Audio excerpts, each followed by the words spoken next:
Pessoal, partindo para o nosso terceiro e último bloco, há possibilidade de fazermos horas extras além do que 2 horas diárias?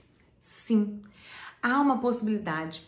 O artigo 61 da CLT traz a seguinte questão: ocorrendo necessidade imperiosa, poderá a duração do trabalho exceder do limite legal ou convencionado, seja para fazer face a motivo de força maior, seja para atender à realização ou conclusão de serviços inadiáveis ou cuja inexecução possa acarretar prejuízo manifesto. Pessoal, vamos ter a relação 1 a 1. Nós temos 3 questões aqui a serem analisadas. A força maior, está lá no artigo 501. Força maior é tudo aquilo que ele está além da possibilidade do empregador. O empregador não poderia prever aquela situação.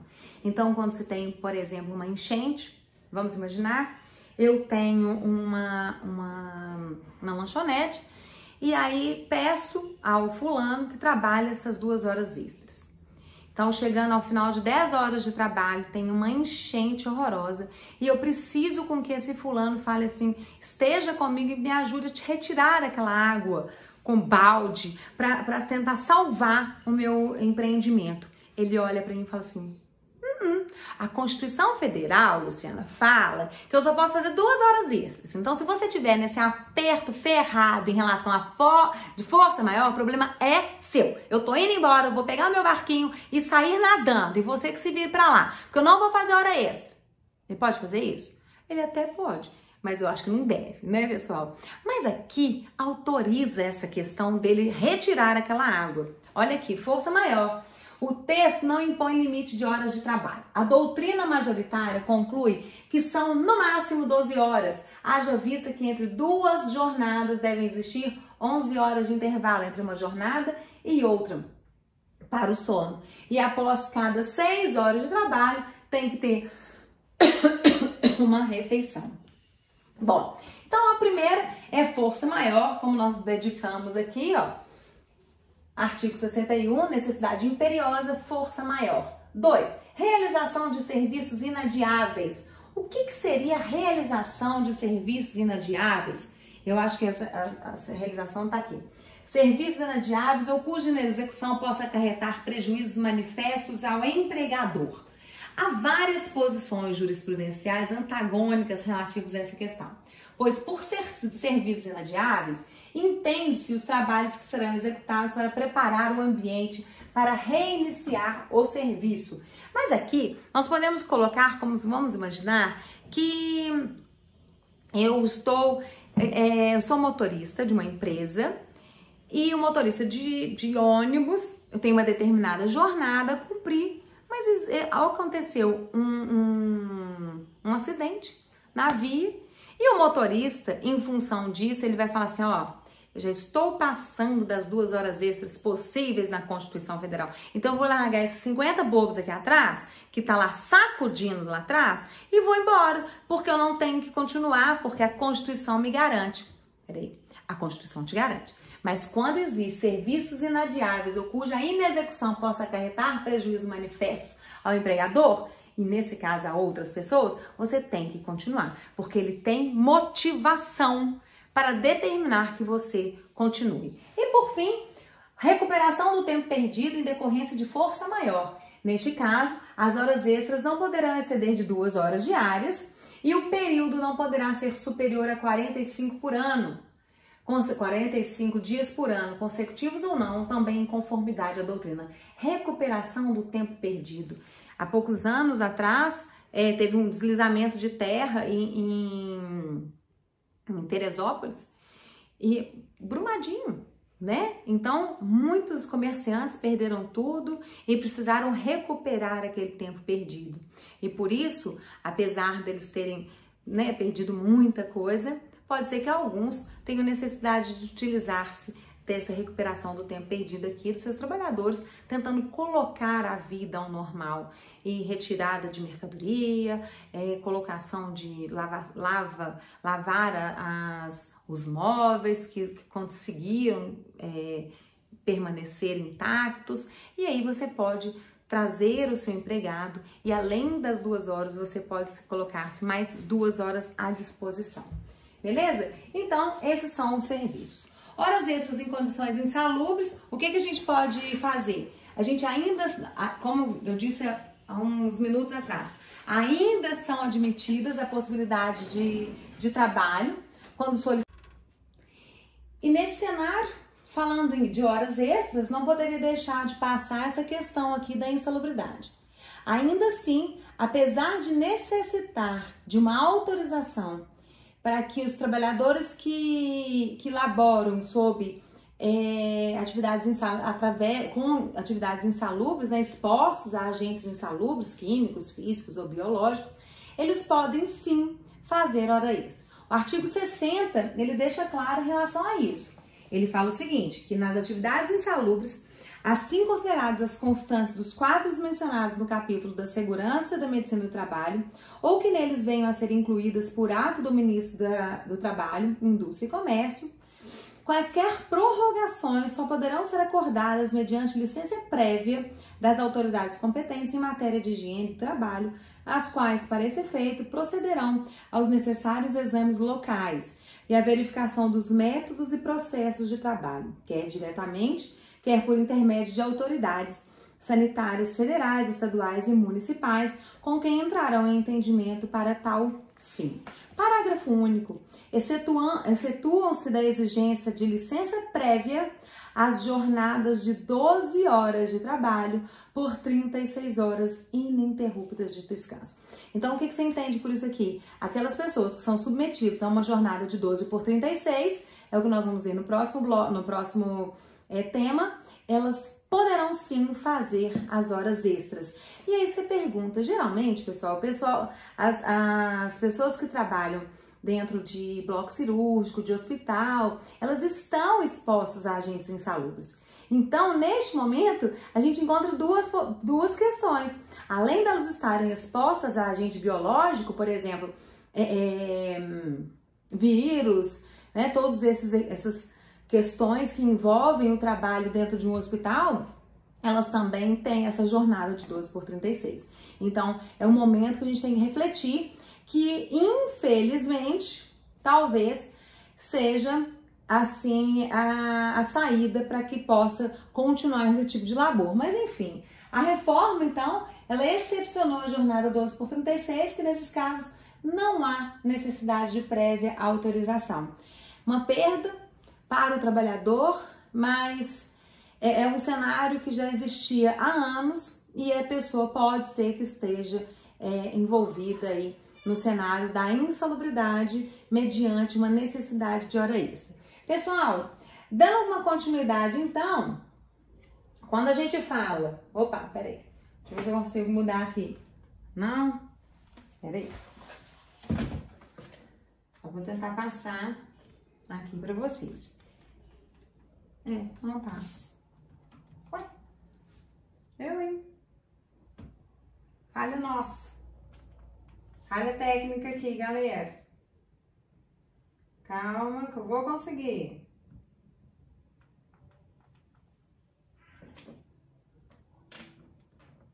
Então tá. Jornada 12 por 36, já que nós começamos a falar em relação a essa, a jornada 12 por 36 está lá no artigo 59A também da nossa CLT. E ela veio, essa exceção, ela veio trazida pela reforma trabalhista, Lei 13.467 de 2017. E fala o seguinte: em exceção ao disposto do artigo 59 desta consolidação, o que é exceção? O que está dizendo o artigo 59? Trabalha-se 8 horas diárias e 44 horas semanais, não é isso? Vamos lá no artigo 59, que vocês têm que estar ao pé da letra. Artigo 59. Olha aqui, vamos lá. A duração diária do trabalho poderá ser acrescida de horas extras em número não excedente de 2, por acordo individual, convenção coletiva ou acordo coletivo. Artigo 58, que é uma obrigação saber a duração normal do trabalho para os empregados em qualquer atividade privada não excederá de 8 horas diárias, desde que não seja fixado expressamente outro limite. E aqui nós temos o artigo 59, que expressa outro limite, porque é facultado às partes, mediante acordo individual escrito, convenção coletiva ou acordo coletivo. Então, acordo individual escrito, vírgula, convenção coletiva ou. Então, ela te dá essas 3 oportunidades. Estabelecer horário de trabalho de 12 horas seguidas por 36 horas ininterruptas de descanso, observados ou indenizados intervalos para repouso e alimentação. Então, ainda trouxe um regramento aqui que pode desembocar na hora extra, porque os horários de descanso que tem que ser observados, eles podem ser indenizados. Bom, pessoal, não estou conseguindo passar, a gente vai. Parágrafo único. A remuneração mensal pactuada pelo horário previsto no caput desse artigo abrange os pagamentos devidos pelo descanso semanal remunerado, que é o repouso semanal remunerado, e pelo descanso em feriados. Então, quem trabalha na jornada de 12 horas seguidas por 36 de descanso, não recebe feriado. Feriado não será pago em dobro, como na maioria daquelas pessoas que trabalham 44 horas semanais normal, né, 8 horas diárias, 6 horas diárias, e quando vai trabalhar no feriado, ela recebe, além do dia, recebe o dobro daquele dia. Aqui não, houve uma exceção em relação a este trabalho. Então, e serão considerados compensados os feriados e as prorrogações de trabalho noturno, quando houver de que tratam o artigo 70 e o parágrafo 5º do artigo 73. O que fala o artigo 70? O artigo 70 fala que, salvo o disposto nos artigos 68 e 69, é vedado o trabalho em dias de feriados nacionais e feriados religiosos nos termos da legislação própria. Só um adendo aqui, pessoal, existe alguns movimentos tentando bloquear esses feriados chamados religiosos, porque são todos, como o nosso país é um país laico, né? Nós podemos ter a religião que bem decidirmos, mas perceba-se que os feriados religiosos são todos ligados ao cristianismo, à religião católica. Então, existem muitos projetos para que seja modificado isso daí, tá? Sem trazer nenhuma menção e apologia a nenhuma crença ou nenhuma religião. Mas eu tenho que dizer a vocês que existe isso, ok? Então, vamos lá. E o artigo 73, lá no parágrafo 5º? O 73 fala que, salvo nos casos de revezamento semanal ou quinzenal, que já não existe mais, o trabalho noturno terá remuneração superior à do diurno e, para esse efeito, sua remuneração terá um acréscimo de 20%, pelo menos, sobre a hora noturna. Então, aqui traz o valor da hora noturna de pelo menos 25%. Pessoal, vou chegar um pouquinho mais próximo aqui, para vocês entenderem o que seria, então, uma escala 12 por 36. Aqui nós temos um calendário, né? Domingo, segunda, terça, quarta, quinta, sexta, sábado, já que isso daqui seja um calendário de outubro. O que aconteceu? Pessoa tá folga no domingo, trabalha na segunda. Folga na terça, trabalha na quarta. Folga na quinta, trabalha na sexta. Folga no sábado, trabalha no domingo. E assim sucessivamente. Nessa escala que eu montei para vocês, existe uma hora de pausa. Então, não haverá necessidade nem de indenizar, nem de compensar. Aqui, esse trabalhador tem o direito de uma hora de pausa e seria o mais sensato, né? Então, a escala de folga é isso daqui. Os trabalhadores em escala de 12 por 36 não têm o direito à remuneração em dobro pelos feriados trabalhados e nem pelos domingos trabalhados. Além disso, com a reforma trabalhista, abriu-se a possibilidade de que os intervalos intrajornada, tá? Dentro da jornada, na escala 12 por 36, não sejam necessariamente concedidos, é o que eu acabei de falar com vocês. Pela nova redação do dispositivo, tais intervalos podem ser observados ou, caso não sejam concedidos, serão indenizados. Particularmente, eu achei um absurdo esse posicionamento do legislador, porque ele traz diminuição nos direitos inerentes ao trabalhador, principalmente no que diz respeito à saúde e segurança do trabalho, né? Porque a pessoa trabalhar 12 horas seguidas sem intervalo, eu acho que é até uma jornada excessiva, né? Mas enfim, ele pode fazer isso que o legislador trouxe essa possibilidade.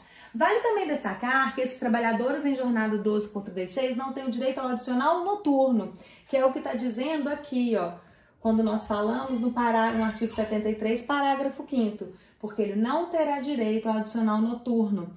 Laborando o empregado sob o regime 12 por 36, contará. É isso aqui que eu quero que vocês entendam, tá?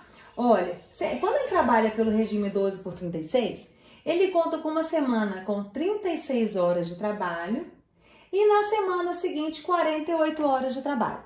O que acontece? Nesse caso, em uma semana terá trabalhado 6 horas por dia, fazendo essa média, de 36 dividido por 6 dá 6. E na outra semana, 8 horas, 48 dividido por 6, 8. Em média, perfazendo uma jornada diária de 7 horas ou 42 horas semanais. O que acontece? No final de 15 dias, esse trabalhador ganha 2 horas sem trabalhar.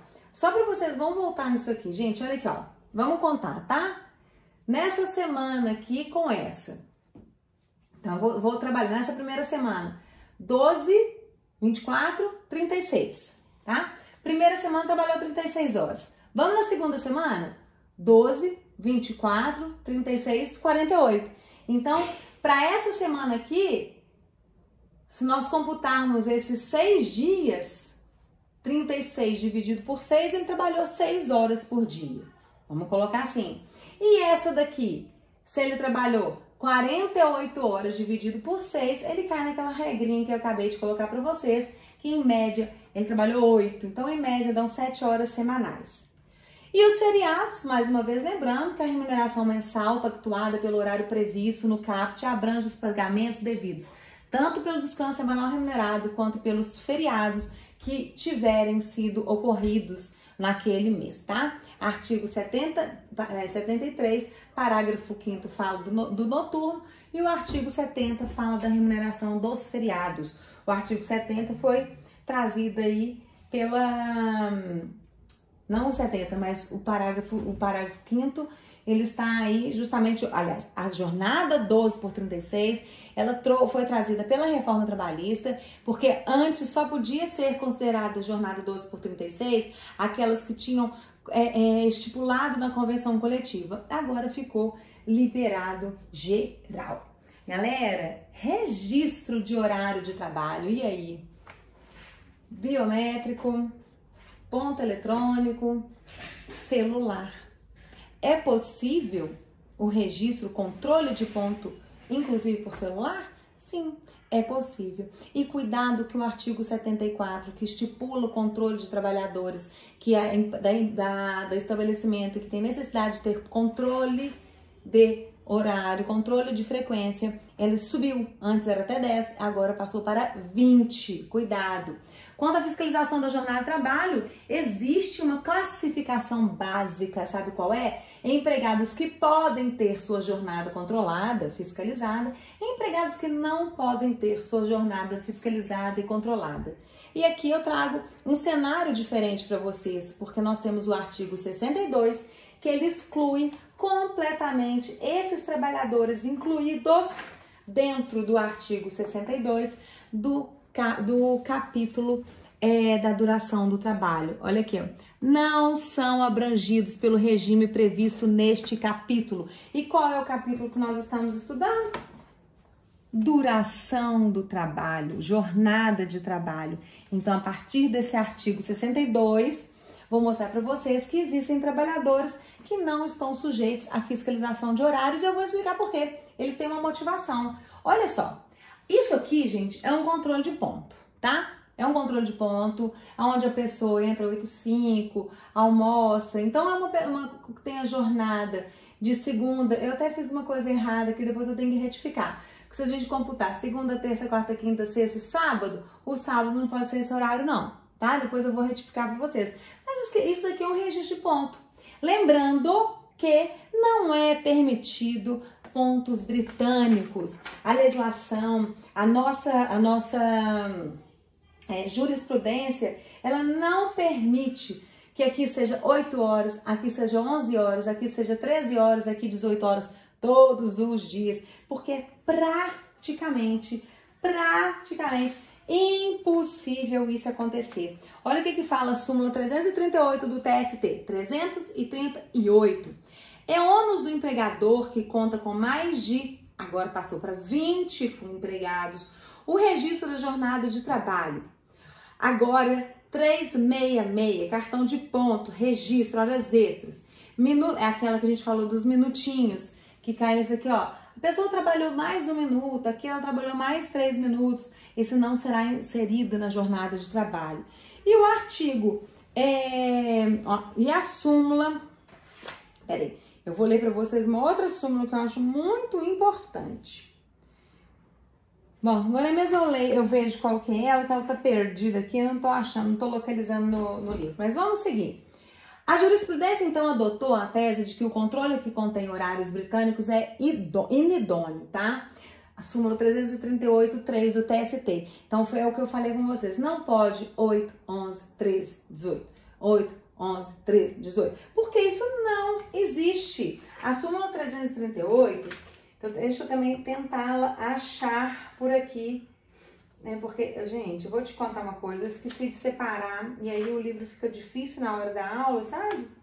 338, vou tentar achar aqui pra você. Súmula 338. Os cartões de ponto, número 3. Os cartões de ponto que demonstram horários de entrada e saída uniformes são inválidos como meio de prova, invertendo-se o ônus da prova relativa às horas extras, que passa a ser do empregador. Tá? Prevalecendo a jornada inicial, se dele não se desincumbir. Então, ok. Falei da jurisprudência e agora o artigo 74, ele se depara com uma modificação no ano de 2019 que fala sobre os estabelecimentos diferentes da empresa. Então, se eu tenho a filial A, a filial B, a filial C, cada filial é que tem que ter o número de trabalhadores. Então, é o estabelecimento em si. Tá? Pode ser até 20, não precisa de cartão de ponto. Acima de 20, obrigatório ter cartão de ponto. Salienta-se que o aludido preceito legal tem como destinatário o estabelecimento e não a empresa. Para os estabelecimentos com mais de 20 funcionários, a falta de registro de ponto faz presumir verdadeiros horários expostos na inicial.